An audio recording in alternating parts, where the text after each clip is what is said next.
Selamat datang di Alur Donghua. Kali ini Mimin akan cerita novel The Crown, Emperor of Eternity. Sebelum mendengarkan, jangan lupa subscribe, like, komen, dan share ya, biar Mimin tambah semangat. Selamat mendengarkan. Melanjutkan episode sebelumnya, loteng di kota, di ruang pohon kuno. Cukuangseng melambaikan tangannya, dan ribuan ramuan dengan warna berbeda muncul di depannya. Dan ramuan ini dibeli dari pavilion pengobatan Kinceng dengan menghabiskan seluruh kekayaannya. Mata Cukuangseng melewati banyak ramuan dan akhirnya mendarat di botol kristal. Di dalam botol kristal ada setengah botol kecil darah merah tua. Dan sepertinya ada auman naga aneh yang keluar darinya. Darah naga yang telah diencerkan. Dia meraih botol kristal dan berkata dengan tatapan aneh, "Isi dalam botol ini adalah darah naga yang encer, yang sangat berbeda dengan darah naga sejati. Namun, meski begitu, setengah botol kecil darah naga yang diencerkan ini masih menghabiskan setengah dari asetnya untuk mendapatkannya. Terserah kamu, apakah kamu bisa mengumpulkan 15 juta batu luar angkasa?" Dia perlahan menggunakan setengah botol kecil darah naga encer ini untuk memurnikan pil kelas menengah tingkat 4. Obat mujarab ini disebut pil darah naga. Jika seseorang meminumnya, akan ada jejak kekuatan naga di darahnya. Meski kekuatan naga sutra ini sangat lemah, ia masih sangat menarik bagi para praktisi Rana Zotian. Selama Anda bisa mendapatkannya, kekuatan bertempur Anda akan meningkat pesat. Mulailah menyempurnakan pil ini. Saya harap saya dapat menyempurnakan beberapa pil darah naga lagi. Cukuangseng perlahan menutup matanya dan mulai membuat pikiran-pikiran yang mengganggu di dalam hatinya. Lalu bersiap memasuki pemurnian pil intensitas tinggi. Di waktu berikutnya, Cukuangseng tinggal di ruang pohon kuno menyempurnakan pil. Saat ini, di halaman keluarga Qingyang, sudahkah kamu memeriksanya? Di dalam kamar, pria berkemeja biru melirik pria tua di bawah dan berkata dengan tenang, "Melapor kepada tuan muda. Saya sudah mengetahui beberapa detail anak itu." "Oh?" Qingyang Tian mengangkat alisnya dan bertanya, "Ceritakan padaku." Orang tua itu memutar pikirannya dan berkata perlahan, "Anak itu bukan dari tanah terlantar. Dia seharusnya berasal dari 10 negeri." Dan memasuki beberapa waktu yang lalu, bocah itu baru saja mengunjungi ruang sidang Sekte Tianhu, dan dia sepertinya tertarik untuk bergabung dengan Sekte Tianhu. Seseorang dari 10 negeri bergabung dengan Sekte Tianhu. Ekspresi kesungguhan muncul di antara alis Qingyang Tian. Tampaknya, bocah ini memang memiliki latar belakang tertentu. Namun, ini bukanlah sesuatu yang tidak boleh disinggung oleh keluarga Qingyang. Karena terdapat pembatas alami antara 10 negeri dengan tanah terlantar. Dan setiap tanah terlantar terbuka, 10 negeri hanya dapat mengirimkan generasi muda untuk berpartisipasi. Oleh karena itu, betapapun kuatnya 10 negeri, itu tidak bisa dibandingkan dengan keluarga Qingyang mereka. Karena yang harus mereka hadapi selalu adalah generasi muda dari 10 negeri. Apakah mudah berurusan dengan orang-orang dari 10 negeri? Hanya saja Sekte Tianhu. Lelaki tua itu tampak ragu-ragu. Mendengar ini, Qingyang Tian tersenyum tipis lalu berkata, "Ingin bergabung dengan Sekte Rubah Langit bukanlah sesuatu yang bisa dilakukan dalam semalam. Tapi sebelum itu, kita punya banyak waktu untuk menangani anak itu." "Apa yang harus dilakukan?" tanya lelaki tua itu. Cahaya dingin tiba-tiba muncul di mata Qingyang Tian, dan dia berkata, "Pertama, kirim orang kuat dari keluarga untuk mencoba kartu truf anak itu. Jika dia bisa membunuhnya, itu bagus. Jika dia tidak bisa, setelah berkata ini, dia berdiri lalu berjalan ke pintu dengan tangan di belakang punggungnya, dan suaranya dingin menyebar. Saat pelelangan selesai, aku secara pribadi akan mengambil nyawanya. Setengah bulan kemudian, di ruang pohon kuno, terjadi ledakan dan kuali alkimia di depan Cukuangseng meledak, lalu berubah menjadi tumpukan bambu. Cukuangseng menggelengkan kepalanya tanpa daya. Kuali alkimia biasa hampir tidak bisa digunakan untuk memurnikan pil kelas 4. Jika Anda tidak berhati-hati, itu akan berubah menjadi tumpukan besi tua seperti di depan matanya sekarang. Saat ini, saya bisa menyempurnakan pil darah naga yang dapat mengaktifkan 4 bencana petir. Jika saya bisa lebih dekat secara mental, saya harusnya bisa mencoba menyempurnakan pil tingkat tinggi yang dapat mengaktifkan 5 atau bahkan 6 bencana petir. Cukuangseng melambaikan lengan bajunya dan 3 pil yang sangat bulat seperti mata naga berwarna merah muncul di depannya. Selain ketiga pil darah naga ini, ada 6 pil utama kelas 4 yang telah memicu 3 bencana guntur. Setelah itu, ada puluhan pil puncak kelas 3. Cukuangseng melirik pil ini, mengeluarkan cincin luar angkasa, memasukkannya satu persatu lalu menyimpannya. Dengan pil ini, seharusnya cukup bagiku untuk menawar batu cahaya itu. Dia berdiri dan berjalan keluar dari ruang pohon kuno. Setelah meninggalkan ruang pohon kuno, dia langsung menuju rumah lelang kota barat. Tinggal kurang dari 1 hari lagi sebelum pelelangan dimulai. Dia harus mengirimkan pil itu untuk dilelang sebelumnya. Di loteng rumah lelang. Apakah ini pil yang ingin Anda kirim untuk dilelang? Seorang lelaki tua kurus berkata dengan heran, sambil melihat puluhan pil puncak kelas 3 di depannya. Cukuangseng mengangguk dan berkata sambil tersenyum, "Senior, tolong tetapkan harga awalnya." Mendengar ini, lelaki tua itu meliriknya, dan setelah merenung sejenak dia berkata, "Saya akan menetapkan harga awal untuk setiap sepertiga pil puncak kelas untukmu. 200.000 batu luar angkasa. Aku ingin tahu, apakah adik kecil puas?" Mendengar harga ini, Cukuangseng langsung tercengang.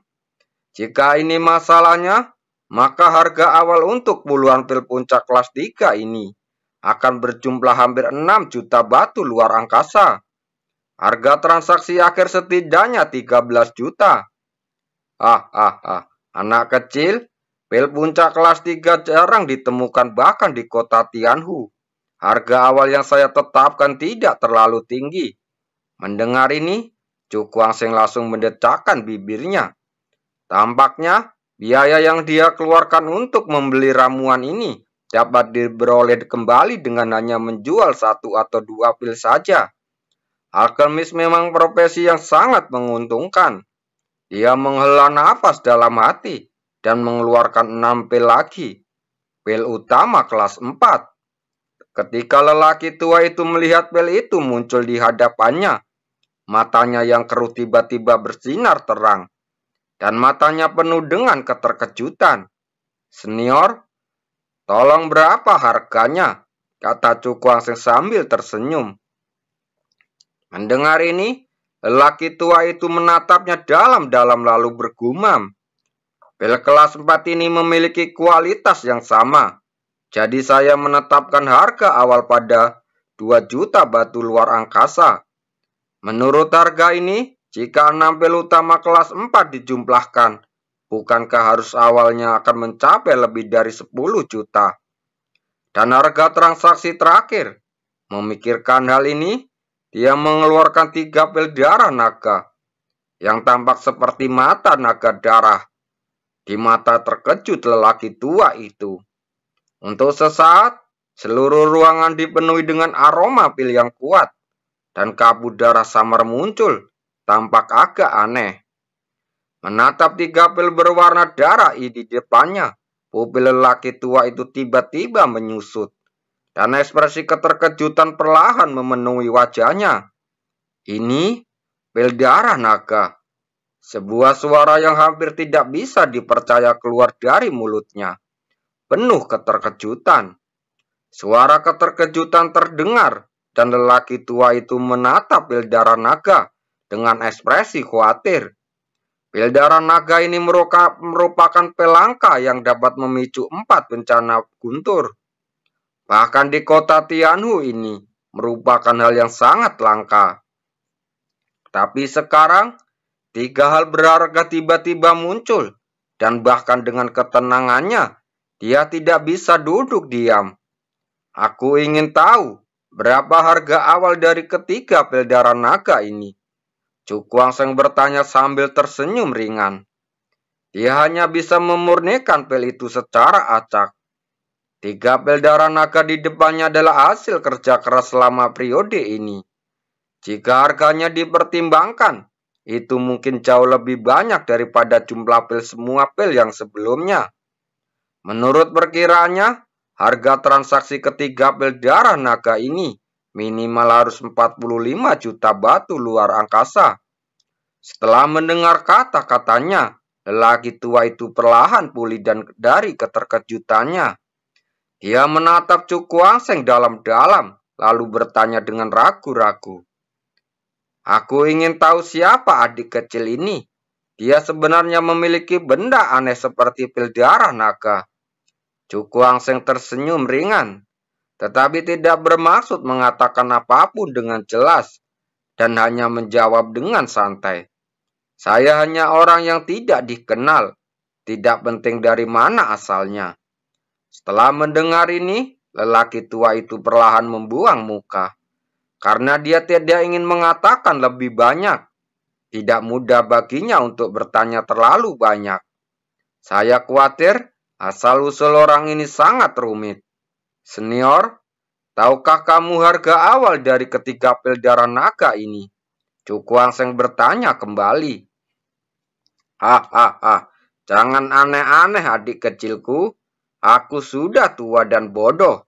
Orang tua itu menepuk keningnya dan bertiba-tiba berkata, menurutku, ketika pil darah naga ini tidak perlu menetapkan harga awal. Mereka bisa langsung dilelang saja. Tidak ada harga awal? Cukuangseng mengerutkan kening dengan keraguan di matanya. Melihat hal ini, lelaki tua itu tersenyum dan berkata, begitu harta karun langka itu muncul, pasti akan menarik persaingan dari semua pihak. Jadi tidak perlu khawatir harga transaksi akhir akan terlalu rendah.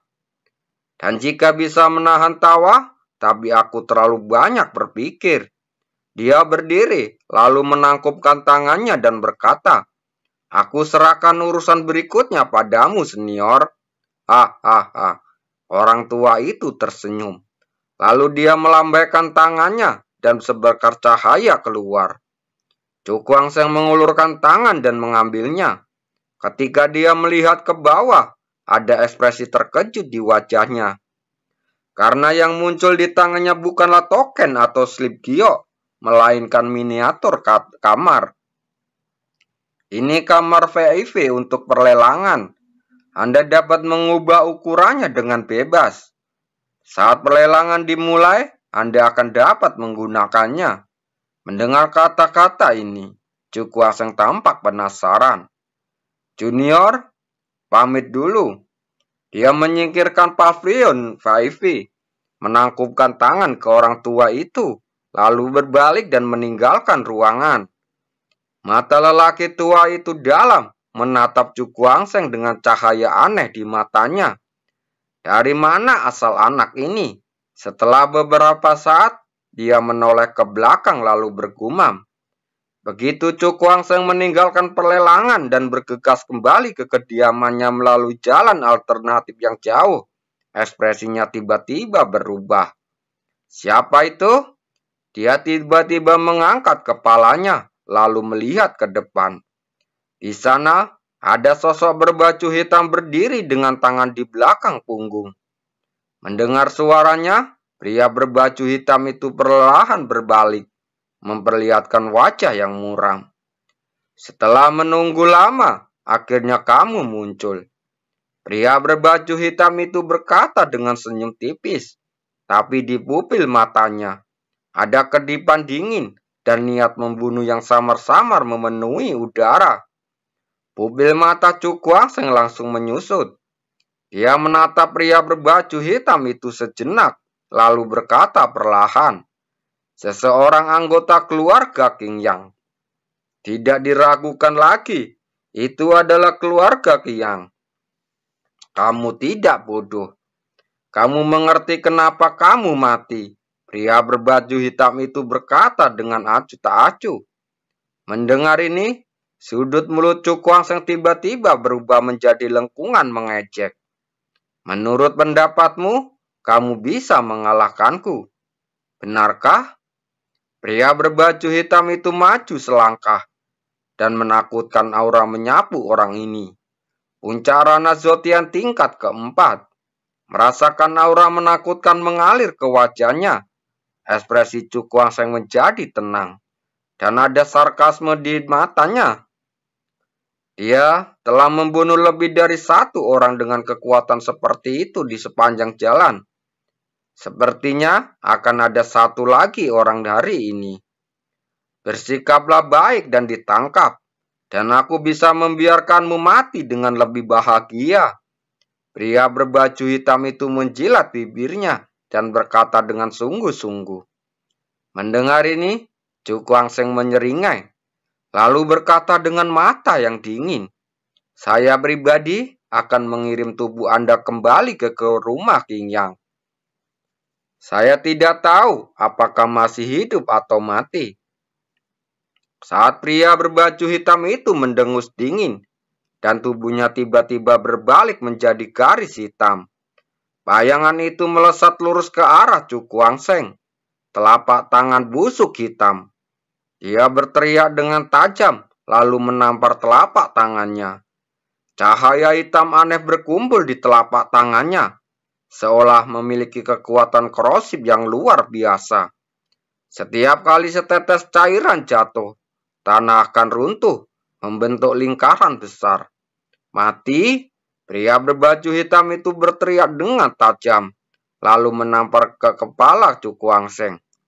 Ada semburan asap putih, dan saat telapak tangan busuk hitam jatuh, tubuh Chu Guangsheng benar-benar terkorosi, bahkan tidak ada bekas yang tersisa. Melihat pemandangan ini, pria berbaju hitam tidak hanya tidak menunjukkan kegembiraan di matanya, tetapi ekspresinya pun berubah. Suara samar angin tertiup terdengar, dan 12 bintang muncul dari udara tipis, seolah-olah merobek ruang, lalu meledak ke arah pria berbaju hitam satu demi satu. Pertahanan yang dibangun pria berbaju hitam dengan tergesa-gesa langsung meledak dalam sekejap, dan 12 bintang menghantam dadanya tanpa ampun. Darah muncrat dari mulutnya, dan tubuh pria berbaju hitam itu jatuh seperti anjing mati, menghantam tanah dengan keras. "Jika kamu ingin membunuhku lain kali, aku menyarankan keluarga Qing Yangmu untuk mengirim seseorang pembunuh yang lebih kuat," kata Chu Guangsheng dengan ekspresi dingin di wajahnya.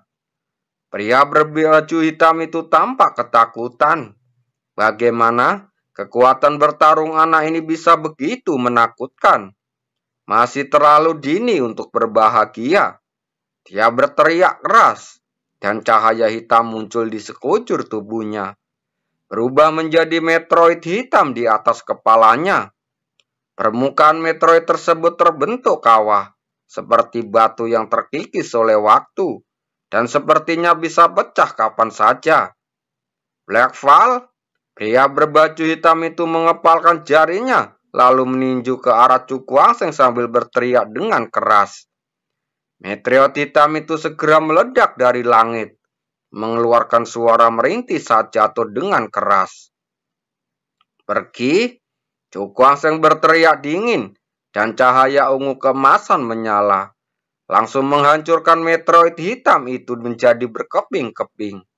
Tahta Dewa 9 segel. Saat dia selesai berbicara, sinar cahaya ungu kemasan naik ke langit dan berubah menjadi tahta ilahi ungu kemasan. Dengan gerakan tubuhnya, dia muncul di singgasana. Kemudian dia membentuk segel dengan tangannya, lalu berteriak, "Lonceng Tianlong 6 segel." 6 segel ungu kemasan meledak, dan cahaya ungu kemasan yang menyilaukan meraung. Lonceng ungu emas raksasa yang memancarkan keagungan tak berujung muncul di langit. Tekan, Chu Guangsheng mengetukkan telapak tangannya, dan lonceng ungu kemasan tiba-tiba jatuh di atas kepala pria berbaju hitam yang ketakutan. Terima kasih.